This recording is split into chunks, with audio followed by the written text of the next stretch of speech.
నమస్తే. Welcome to Suman TV. సాధారణంగా స్త్రీలలో ఎముకల బలహీనత అనేది ఎక్కువగా చూస్తూ ఉంటాం. ఎందుకు స్త్రీలలోనే ఎక్కువగా వైటమిన్ డి డెఫిషియన్సీ గాని, కాల్షియం గాని తక్కువగా ఉండటం, ఇలా ఎముకలు బలహీనంగా మారటం జరుగుతూ ఉంటుంది. మెయిన్‌గా మెనోపాజ్ టైం వచ్చేటప్పటికల్లా స్త్రీలలోని ఈ ఎముకల బలహీనత మరీ తీవ్రంగా ఉంటుంది.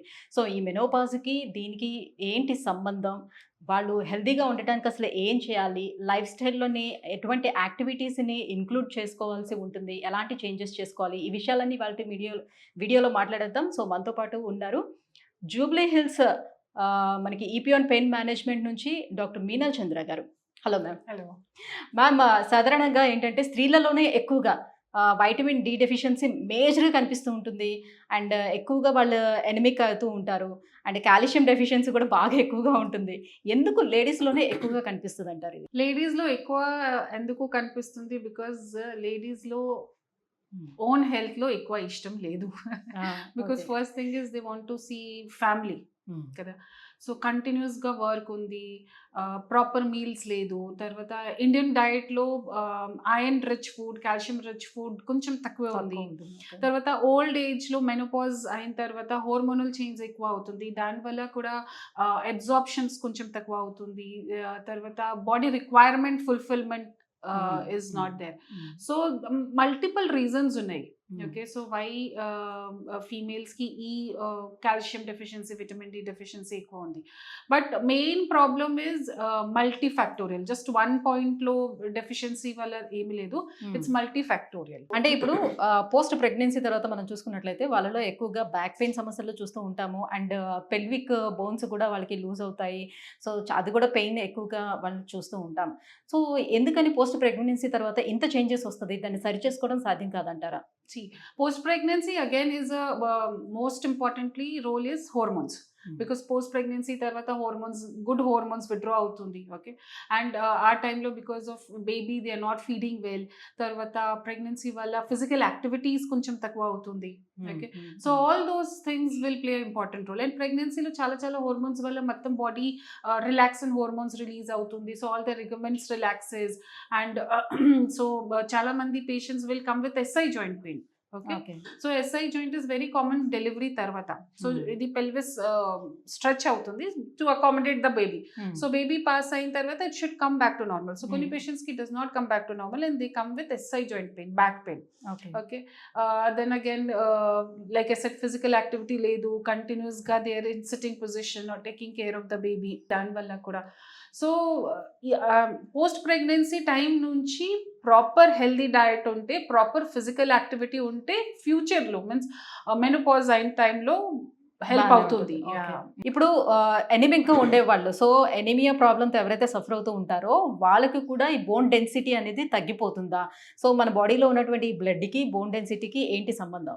సి బ్లడ్ తక్కువ ఆయనకి రీజన్స్ ఏంటి ఇన్ ఇండియన్ ఫీమేల్స్లో is because very common reason is because food తర్వాత దే డ్రింక్ టీ. ఫుడ్ తర్వాత టీ తీసుకోకూడదు. వద్దు, 2 హ్మ్. hours గ్యాప్ ఉండాలి.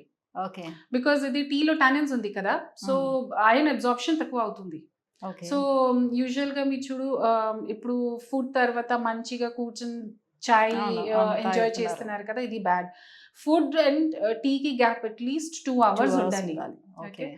అండ్ సో ఫెరిటిన్ చాలా ఇంపార్టెంట్ కాంపోనెంట్ ఉంది బాడీలో. సో ఈ ఫెరిటిన్ వల్ల కూడా బాడీలో బోన్ డ్యామేజెస్ ఇది ఎక్కువ అవుతుంది. And this is very less in Indian females. And 40 వయసు తర్వాత వెన్ ద బోన్ డెన్సిటీ తక్కువ అవుతుంది, ఆ టైంలో టీ స్కోర్ చేస్తే, T score is bone mineral density scoring చేస్తే it is less. So, water తక్కువగా తీసుకున్నా కూడా ఏమైనా సమస్య ఉంటుందంటారా? వాటర్ తప్పకుండా, because water is the main 70% body is all water కదా. వాటర్ చాలా ఇంపార్టెంట్ ఉంది. బట్ ఓన్లీ వాటర్ వల్లనే ఇది డ్యామేజ్ అవుతుంది ఇది కాదు. మినరల్ ఉంది, మ్యాక్రోన్యూట్రియన్స్, మైక్రోన్యూట్రియన్స్, తర్వాత so many types of vitamin minerals బాడీకి రిక్వైర్మెంట్ ఉంది కదా. So everything has to be taken care of. And once hormone starts playing role, hormones up down అంటే again anxiety and all those things start అవుతుంది. So again they are not eating well.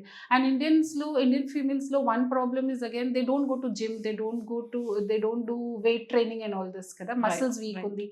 ఇండియాలో already protein deficiency ఎక్కువ ఉంది. So muscles weak ఉంటే bone support లేదు. So multiple factors play role. So, over వెయిట్‌కి, ఆర్థరైటిస్‌కి ఏంటి సంబంధం? ఎలా వస్తుంది? Over weight means arthritis is what general గా arthritis is when the cartilage loss అవుతుంది, జాయింట్ డ్యామేజ్ స్టార్ట్ అవుతుంది. జనరల్ గా మోకాల్ arthritis is the most common. So over weight ఉంటే మొత్తం బరువు జాయింట్ లోనే పడుతుంది. సో ఆర్థరైటిస్ ఎర్లీగా స్టార్ట్ అవుతుంది. So what should start at 50, over weight ఉంటే 40 లోనే స్టార్ట్ అవుతుంది. సో జనరల్లీ ఇప్పుడు లేడీస్ వరకు వచ్చేటప్పుడు, స్పెషల్లీ లేడీస్ వరకు వచ్చేటప్పుడు ఎలాంటి ఆథరైటిస్ ఎక్కువగా వచ్చే అవకాశం ఉంటుంది లేడీస్ లో? లేడీస్ లో first thing is like I said life style. Morning నుంచి సాయంత్రం వరకు కంటిన్యూస్ గా పనిలోనే ఉండాలి, ఫుడ్ మంచిగా లేదు, యాక్టివిటీస్ ఎక్కువ లేదు, ఓకే. తర్వాత స్టాండింగ్ ఎక్కువ, వంట 2 hours 3 hours కంటిన్యూస్ గా స్టాండింగ్ లోనే వంట చేస్తున్నారు. సో అన్ని everything will impact the joint కదా, స్టాండింగ్ లో ఉంటే జాయింట్ లో ఇంపాక్ట్ అవుతుంది. తర్వాత ఫీమేల్స్ చాలా, majority of the females are overweight, okay. So దానివల్ల కూడా ఇంకా ఇంపాక్ట్ అవుతుంది. విటమిన్ డెఫిషియన్సీ, కాల్షియం డెఫిషియన్సీ వల్ల యాడ్ ఆన్ అవుతుంది. సో ఈ మొత్తం కలిపి ఫీమేల్స్ లో ఆర్థరైటిస్ కి ఛాన్సెస్ ఎక్కువ ఉంది. సో ఇంతకు ముందే నేను మీరు ట్రీట్ చేసినటువంటి పేషెంట్తో నేను మాట్లాడాను. సో తనకి 2 షోల్డర్స్ కూడా ప్రాబ్లం ఉంది, మీరే ట్రీట్ చేశారంటే బ్యాక్ పెయిన్ కూడా ఉంది అని. కనీసం నేను తినడానికి కూడా నాకు అసలు చేతి లేవలేకపోయింది. బట్ ఇప్పుడు నేను చాలా ఫ్రీగా ఉందని తను లిఫ్ట్ చేసి చూపించింది కూడా. అయితే ఇట్లా మినిమం అసలు అంటే తనకి షుగర్ కూడా లేదని చెప్పింది. షుగర్ లేకుండా, మామూలుగా షుగర్ ఉండే వాళ్ళకి ఫ్రోజన్ షోల్డర్ వస్తుందని చెప్తుంటారు కదా, షుగర్ కూడా లేదు. కానీ ఎందుకు తనకి షోల్డర్స్ అలా పట్టేశాయి? క్రానిక్ ఓవర్ యూజ్ వల్ల. చెప్పాను కదా, కంటిన్యూస్ గా ఇది కుకింగ్ లో ఇది చేస్తే or so suppose clothes washing చేసినప్పుడు కంటిన్యూస్ షోల్డర్ యూజ్ అవుతుంది కదా, ఓకే. Because of that. తర్వాత మేబీ 5 years 6 years ముందు కొన్ని ఇంజరీ ఉంటే స్లోగా వాపు ఎక్కువ ఉంటే నొప్పి ఎక్కువ అవుతుంది. సో చాలా మంది రీజన్స్ ఉన్నాయి షోల్డర్ పెయిన్ కి. But most commonly in Indian females sugar లేకుండా common reason is over use. Okay. Continuous kitchen లోనే ఇది చేస్తున్నాను కదా, దానివల్ల. సో ఈ రోజుల్లో నార్మల్ డెలివరీస్ అవడం అనేది తగ్గింది, సి సెక్షన్స్ ఎక్కువగా జరుగుతున్నాయి. అండ్ అదే చేయించుకోవడానికి కూడా ఇష్టపడుతున్నారు, కొంచెం ఈజీగా అవుతుంది అని డెలివరీ. బట్ ఈ సి సెక్షన్స్ వల్ల కూడా బ్యాక్ పెయిన్ వచ్చే సమస్య ఏమైనా ఉంటుందా? ఇది కేవలం మిత్ అంటారా?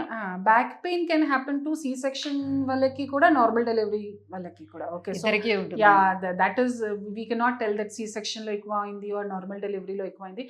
కానీ సి సెక్షన్ లో ఏమవుతుంది, కొంచెం రికవరీ కొంచెం slow as compared to normal delivery కదా. సో నార్మల్ డెలివరీలో ఫాస్ట్ ఉన్న డెలివరీ అయిన తర్వాత they can go back to the normal activities, walking అన్ని స్టార్ట్ అవుతుంది. సి సెక్షన్ లో కొంచెం స్లో అవుతుంది. That's the only difference. Otherwise ఏ ప్రకారం డెలివరీ చేస్తే కూడా బ్యాక్ పెయిన్ కి ఛాన్సెస్ ఉంది, because of hormones, because of restriction of life style, diet restrictions ప్రకారం. రైట్. కమింగ్ టు మన దగ్గర చేసేటువంటి ట్రీట్మెంట్, పిఆర్పి ట్రీట్మెంట్. ఈ పిఆర్పి ట్రీట్మెంట్ అనేది దేనికి యూజ్ అవుతుంది అంటే, చాలా వరకు పిఆర్పి అని అంటే కేవలం మన మోకాల నొప్పులకి తగ్గించుకోవడానికి మాత్రమే పిఆర్పి అనేది వర్క్ చేస్తుంది బాగా అని అనుకుంటున్నారు. బట్ దేనికి వర్క్ చేస్తుంది పిఆర్పి? ఏ మెడికల్ కండిషన్స్ లో హెల్ప్ అవుతుంది in related to pain, musculoskeletal conditions. For example భుజం నొప్పి, జాయింట్ పెయిన్స్ వల్ల, లిగమెంట్ ఇంజరీస్ వల్ల, నెక్ పెయిన్ వల్ల, సర్వైకల్ స్పాండిలైసిస్ వల్ల, మోకాల్ నొప్పి, ligament injuries, ACL, meniscus injuries, hip లో ఏవియన్ అవుతుంది, హిప్ లో ఆర్థరైటిస్ అవుతుంది, సియాటికా నొప్పి వల్ల, మసిల్ ఇంజరీ వల్ల, స్పోర్ట్స్ ఇంజరీస్, జిమ్ ఇంజరీస్, అన్ని ఇంజరీస్ లో పిఆర్పి వర్క్ అవుతుంది. ప్లాంటర్ ఫేషియైటిస్, టెన్నిస్ ఎల్బో, ఇది చూడండి చాలా మంది పేషెంట్స్ ఈ టెన్నిస్ ఎల్బోలో సఫర్ అవుతుంది ఇయర్స్ టు ఇయర్స్. కొన్నిసార్లు స్టెరాయిడ్ షాట్ యూస్ చేస్తే మేబీ 6 months వరకు రిలీఫ్ అవుతుంది, మళ్ళీ 6 months తర్వాత నొప్పి స్టార్ట్ అవుతుంది. సో దానికి ప్రాపర్ రిలీఫ్ పిఆర్పి ద్వారానే అవుతుంది. అండ్ ఇంకోటి, ఇది మెడికల్ లిటరేచర్, ఇప్పుడు పిఆర్పి గురించి లిటరేచర్ ఎక్కువ లేదు, బట్ లాస్ట్ 3-4 years లో చాలా ఎక్కువగా మెడికల్ లిటరేచర్ ఉంది. And tennis elbow, planter facial లో level 1 evidence means highest evidence where we research prakaram that is considered the best. So level 1 evidence undi for PRP. Okay. So PRP is now PRP ఇప్పుడు ఇండియాలో and specially Hyderabad and in the southern India చాలా common గా ఉంది and patients are finding good relief. Thank you ma'am, thank you so much. Specially ladies లోని arthritis, ఏ kind of arthritis ఎక్కువగా ఉంటుంది రావడానికి, reasons and life style changes ఏం చేసుకోవాలి, ఇవన్నీ తెలియజేసినందుకు thank you so much. Thank you.